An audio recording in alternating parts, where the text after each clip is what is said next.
a través de un tema básicamente económico. Exacto. Es un ingeniero que va y contrata los empréstitos y consigue la plata para construir el ferrocarril de Antioquia. Logra enrolar a este personaje que usted dice, a Rogelio Castillo, y después veo que usted menciona también a Vicente García, que Vicente García es de Medellín, que fue donde trabajó precisamente Cisneros haciendo el ferrocarril de Antioquia.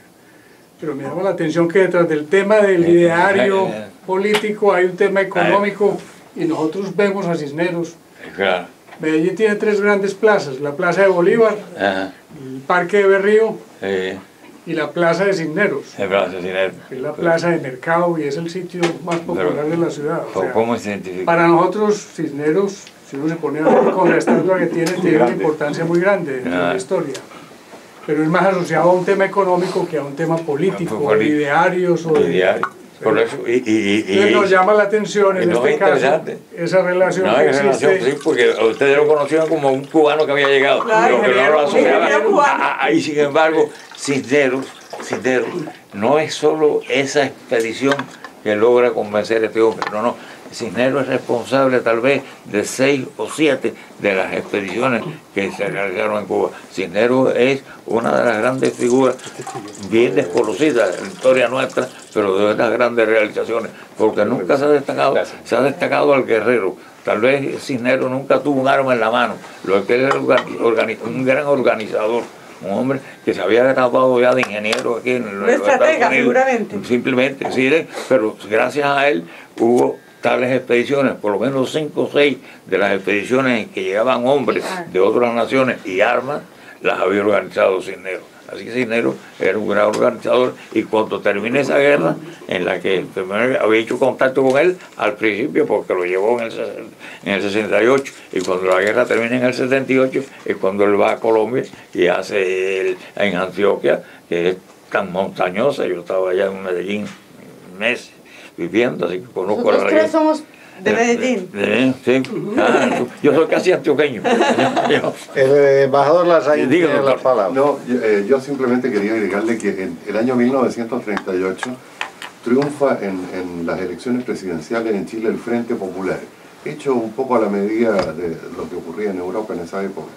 Y este Frente Popular tiene 3 presidentes, que son Pedro Aguirre Cerda, Juan Antonio Ríos. Los 2 primeros murieron en el mandato, y Gabriel González Videla, que usted mencionó, que fue presidente del 46 al 52. Correcto. Y él llega al poder con los comunistas, 3 ministros comunistas en el gabinete, y comienzan los problemas internos, porque los amigos comunistas obviamente lo que querían era otra cosa, y Gabriel González se ve en la obligación de romper con el Partido Comunista, y se aprueba lo que los comunistas llamaban la ley maldita, una ley en que prohibía la existencia del Partido Comunista en Chile, bajo el alero de que en la democracia chilena no podían existir partidos que precisamente no creían en la democracia y que se valían de ella para corroerla. Y el Partido Comunista no solo sale del gobierno, sino que es proscrito y perseguido. Y entre los perseguidos está Pablo Neruda, por ejemplo, que era senador comunista en esa época. Y Pablo Neruda tiene que asilarse en Argentina. Y esa es un poco la historia. El Partido Comunista lo vuelve a legalizar el año 1957 con otra ley. Derogaron la ley maldita, como la llamaban los comunistas, y comienza la participación oficial del Partido Comunista, que después del de Cuba llegó a ser el más fuerte de América. Era un partido absolutamente moscovita. Estuvo detrás de todas las operaciones que hizo la Unión Soviética, la invasión a Checoslovaquia, desde luego la Revolución Cubana, etcétera, todo. Hoy día felizmente no pasa del 4% y no tiene votación popular como para elegir a nadie. Y solamente tiene 3 diputados en estos momentos que se los regalaron los partidos de la anterior combinación de gobierno. Así es, y el Partido Socialista siempre fue más fuerte y más extremista que el Partido Comunista. El Partido Socialista nuestro era marxista-leninista, definido como tal, como marxista-leninista. Lo que pasa es que tiene un nombre equívoco. La gente dice el Partido Socialista y lo miran como Mitterrand o como Felipe González o Zapatero. Bueno, no, el Partido Socialista chileno fue marxista-leninista. La única diferencia con el Partido Comunista era que no reconocía el tutelaje de Moscú. Ahora están reconvertidos y según dicen renovados, pero Allende era socialista, Allende salió electo. Claro, Allende, después de 4 intentos, es una cosa curiosa, porque la verdad es que tú conoces, Allende ni siquiera cuando fue a la presidencia tuvo la mayoría, un 34%, un 35% fue lo que él pudo alcanzar en sus distintas elecciones. Lo que es la delegación de Chile, y perdóneme, usted es el profesor aquí, ve que cuando no hay mayoría es el Parlamento el que decide. Y en ese momento, Allende nada más tiene el 30 y tanto %, la bancada demócrata cristiana es la que le da respaldo y le da la mayoría y se lo debe a ese concurso de la democracia cristiana, que realmente incumple con los radicales, porque saben, en las elecciones anteriores estaba el Partido Radical y era el partido más fuerte, que el radical tenía nada más que el nombre, ¿no? Pero era una elección, ¿de acuerdo?, municipal, que hicieron que era un debate nacional, ¿no? Y pierde el candidato radical aquellas elecciones. Sibanicú. Una elección parlamentaria complementaria. Se murió un diputado y había que elegir su reemplazo. En Sibanicú. En Curicó. Bueno, ahí sale electo un socialista. Un socialista. Y eso, todo el mundo creyó que era la debacle. Y gracias a eso salió electo Frei. Frei, correcto. Con el respaldo. Con el respaldo a la derecha. Con el respaldo a la derecha, pero luego, cuando Frei Montalva, que era padre del último Frei, sale electo con el voto de los conservadores. Y sin embargo, cuando viene esta última elección, la democracia cristiana, en lugar de votar por el candidato conservador, vota por Allende. Bueno, es que la democracia cristiana en Chile es muy distinta a la democracia cristiana alemana o italiana, que fueron fundadas al alero de la Iglesia Católica precisamente como contención del Partido Comunista en la Europa de la posguerra, básicamente en Alemania y en Italia. En Chile nace bajo las mismas banderas, pero es un partido de izquierda. De izquierda, correcto. Claro. Sí, porque era un dirigente el que realmente condujo a la democracia cristiana chilena, que era contrario a la posición que Frei Montalva había tenido. Recuerdo el apellido del individuo. Tomic. Tomic, Rodomiro Tomic. Ese fue el que le llevó los votos de demócratas cristianos y Allende sale así electo, teniendo nada más que el 30 y tanto %.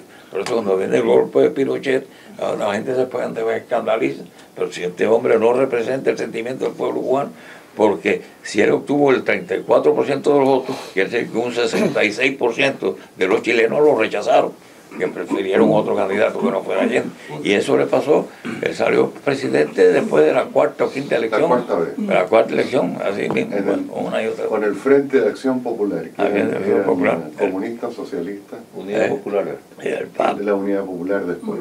Esa es la historia. Una consulta, una cosa siempre me he preguntado, ¿por qué la guerra de la independencia en Cuba fue 50 o 60 años después de la guerra de los países, digamos, porque lo siguiente, estábamos aislados y nosotros no teníamos tanta fuerza para rebelarnos victoriosamente. Piensen que las guerras de independencia de Sudamérica duraron pocos años, y se independizó la parte continental de las colonias, pero Cuba y Puerto Rico estaban aisladas. Entonces el chileno San Martín pudo ir a Perú, y pudo ir a Chile, y Bolívar pudo unir a Colombia y a Ecuador y formar la Gran Colombia, porque eran limítrofes unos de otros. Es decir, el esfuerzo libertador que se realizaba en lo que hoy es Venezuela repercutía en lo que hoy es Colombia, en lo que hoy es Panamá, pero el esfuerzo libertador en Cuba quedaba aislado. Además, pasaba lo siguiente: cuando estos ejércitos eran derrotados por los países de Latinoamérica, se iban a España, pero muchos se quedaban en Cuba, y Cuba era una isla muy pequeña, y la concentración de españoles con la que teníamos que pelear los cubanos después en nuestra misma guerra era mucho mayor que la que tuvo que enfrentar Bolívar o San Martín o Higgins o cualquiera de las grandes figuras nuestras, o Sucre, cualquiera. Era enorme, muy superior. Es decir, ninguna de nuestras grandes figuras de Latinoamérica tuvo que enfrentar, creo yo, no sé si estoy diciendo cosas correctas, un ejército de 70.000 hombres, 80.000 hombres. Y en cualquier parte de Cuba habían 70.000, 80.000 soldados españoles. Eso es lo que hacía más difícil para una isla tan pequeña, y así en el territorio pequeñísimo de Cuba. Cuba cabe tal vez 10 veces en la Argentina y 30 veces en Brasil, o 5 o 6 veces en... ¿Qué extensión tiene Cuba? 111.000 kilómetros. 10 veces en Bolivia. Un millón, claro, un millón, entonces, es decir, nada, esa es la mayor concentración. Y quizás otra cosa que contribuyó era el hecho de que los que hicieron la guerra de independencia eran hijos españoles de la primera generación. Por eso al terminar la guerra en Cuba no hubo represalia contra los perdedores, porque normalmente los hijos no toman represalia contra los padres. Es decir, fue un... Yo creo que eso quizás también contribuyó a la demora de... Pero sobre todo el estar aislado, que no teníamos fuerza suficiente, y por eso nos desgastábamos en la lucha, y sin tener la oportunidad. Si hubiéramos tenido, como Perú tenía, claro, a Bolivia, y hubo la alianza peruano-boliviana que fichó con Chile, una cosa interesante, que yo digo, y ahora me alejo de eso, pero es que quisiera. Para mí, el peor gobernante que tuvo Bolivia fue Melgarejo. Y yo creo que en definitiva, Melgarejo es el responsable de la guerra del Pacífico, aunque ya había sido muerto y asesinado en Lima. ¿Por qué? Porque el error de Melgarejo era un dictador que lo que hizo fue amigo del halago, y los chilenos supieron cómo halagarlo.